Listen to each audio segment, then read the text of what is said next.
శివుని చెంతకు చేరుకున్నది.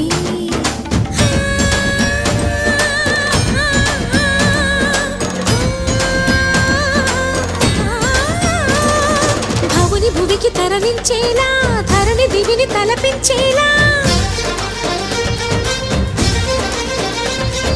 రసతరంగిణి లీల ఎదని నృత్యరతుని చేయగలిగే వేళ. భరత వేదముగా నిరత నాట్యముగా కదిలిన పదమిది ఈశా. శివని వేదనగా వని వేదనగా పలికెను పదం